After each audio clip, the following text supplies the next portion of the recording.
Are you ready to take back control of your life and to really create the life you desire? Coco is here to join us to talk today about how to manifest your desires during quarantine.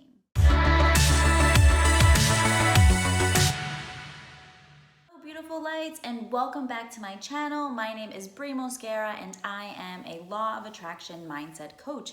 I provide self-development and wellness tips that revolve around the law of attraction and manifestation mindset. She hates the cone, but she just got it. She has to keep it on. But let's get to the good stuff. So, manifestation, what is it?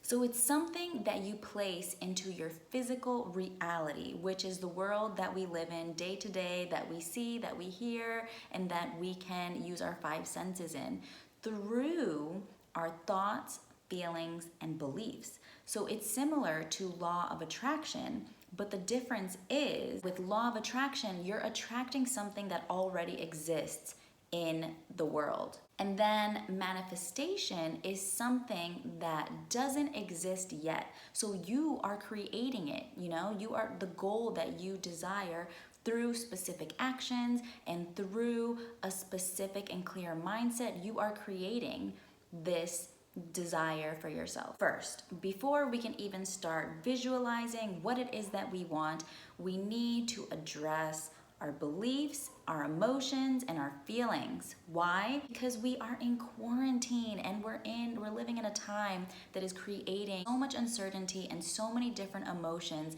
that we have to sit with on a day-to-day. So it's really important that we first address our limiting beliefs, because if we don't address it first and we just go straight to visualizing what it is that we want, it's gonna be super challenging to manifest it because you still have a downfall mindset and you still have those insecurities that are holding you back, in addition to the fear of the unknown. So stress is a limiting belief that I'm sure we're all experiencing right now during this time. But stress is a natural body response to a challenge that's supposed to keep us going when faced with a difficult situation. So when we accept the situation that we're in, you can then lower your stress levels. And when you lower your stress levels, you're able to open up more space for some good stuff, spending time with other people, even if it's through FaceTime or by having a phone call, or just spending time alone with yourself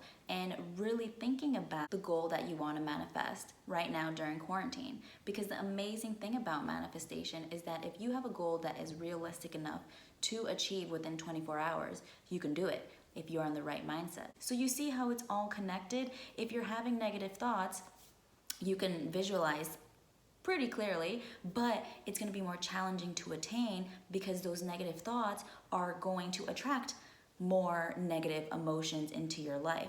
So by clearing up and addressing your limiting beliefs, then you could start introducing positive beliefs into your mindset. So ways to address your limiting beliefs is to actually notice when it's happening in that moment. See what your body is trying to tell you. And also, if you're interested in learning more about how you can address your emotions, check out my 2 videos on improving your emotional wellness and reflecting on your emotional wellness, where I talk a little bit more about how to address your emotions. But pretty much you want to see what is your body telling you through your physical symptoms. Some techniques that you can use to address these limiting beliefs is to practice self-care. When you're taking care of your body, you're also taking care of your mind. Also, I've just added a new guided meditation video for beginners, so check it out if you're interested in meditating. It's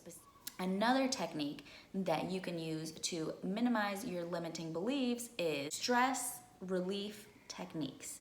So now that you begin to address your limiting beliefs, you've checked out the videos on emotional wellness, now we can start to ask ourselves, what is it that I want? What makes me happy? What makes me feel fulfilled and have purpose and meaning, right? So think about it. What makes me happy? And also, If you have a piece of paper and a pen, definitely take some notes so you can always refer back to this at a later time as you continue to brainstorm and reflect on your desires. Step number 2, after you're done visualizing, is that you need to have a strong desire. You have to want it like nothing else that you've ever wanted in your life. And you want this goal to bring you some type of light, some type of joy. You want to have a vision that fuels you, that it just energizes you. You start to think about what it is that you want and you create some type of imagery in your mind. It then helps you move on to step 2 of creating that strong desire. So we need to make sure that we have the right kind of fuel and the right kind of motivation pushing us towards this goal. Third step is that you need to have clear intentions. So we now know what it is that we want. We have a clear vision of that. We also have a strong desire. Now you need to have clear intention because you need to have a certain amount of energy to bring your desire into reality. So you want to think about where you're placing your efforts. So for example, if you are spending all your time on your phone and on social media, you're not really doing anything to support the goal that you have set and that you want to achieve. So when you're focusing on other things that aren't your goal, you are then lacking energy and focus to support your goal. So I'm not saying to obsess over it because that's not what we want to do either, and that's a point that I will make later on. Step number 4 is that you want to develop goal-orientated beliefs. And step number 4 is a unique step just because there will be times while manifesting that you will return back to step number 4, because step number 4 is reflecting on your beliefs. So this is the moment that after you've manifested, you visualized, you set, you have strong desires, you've set clear intentions, you have moments where you start to feel your limiting beliefs and the doubts and all the negative emotions start creeping back in. So with step number 4, you really want to reflect on your beliefs and see what is holding you back from being able to move forward. So I already spoke about techniques that you can use, practicing self-care, meditating, and practicing stress relief techniques. But something else to think about is the people that you are surrounded by. Is there toxic people in your life that might be holding you back as well? So it's another area in your life to reflect on. Also, being patient and being able to reflect on how your manifestation process is going. Our manifestation process is not a one-way journey. We have to go back and forth to really understand what is working and what is not. If you start to believe that you don't deserve this goal or that you can't attain it despite having a clear vision and a strong desire, then the universe will say, okay, that's what I will give you. I will give you what you think you deserve. Step number 5 is that you want to accept the new realistic beliefs that you are establishing. So the positive emotion, affirmations that you are creating for yourself to help you not focus on your limiting beliefs. So believing that you will attain it, that you already have it in your life, rather than thinking about why it won't work. Step number 6 is that you want to take action that's aligned with your goal. Taking action that supports your goal already being yours.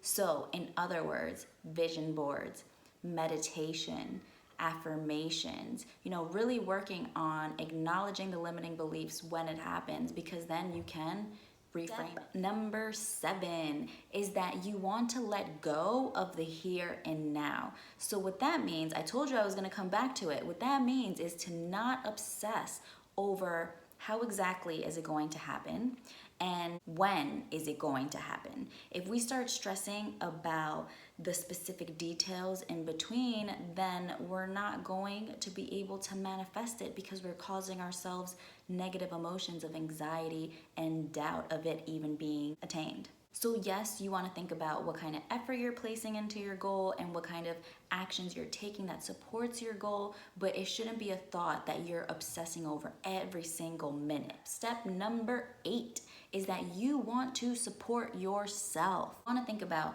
How are you supporting your dream? How much intentional time a day are you setting aside to take on specific actions and to do certain activities that support your goal? Because remember, we don't want to obsess. So it's not something that we want to think about all day, every day.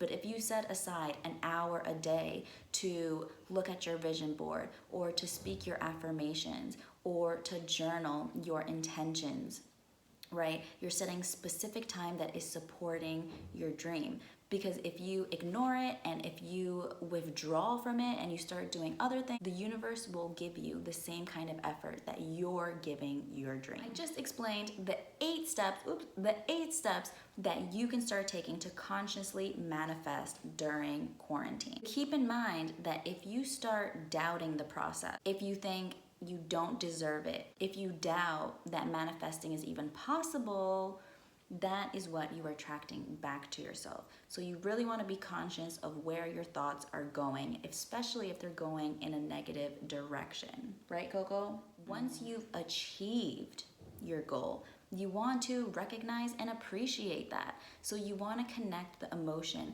that you were manifesting to begin with to the emotion that you feel now that it's achieved. Because so many times once we achieve a goal, we forget to even reflect on how amazing it feels that we did it. We just let it pass and we let it go. Our minds automatically, without even realizing, gets used to things. So it's important that we take the time to reflect and appreciate on the amazing things that are going on in our lives and that we have been able to attain. By doing so, you're shaping your manifestation potential for the future. So as you continue to manifest, it will feel easier and it will feel like it's happening quicker because you already know the steps that need to be taken to manifest consciously, and you start to see certain signs, you know your manifestation is close. So when you start to hear about your goal through a stranger's conversation, through the TV, through the radio, and you're just like, whoa, like that is so strange. That is literally what I am going after. That is because it is close, it is approaching.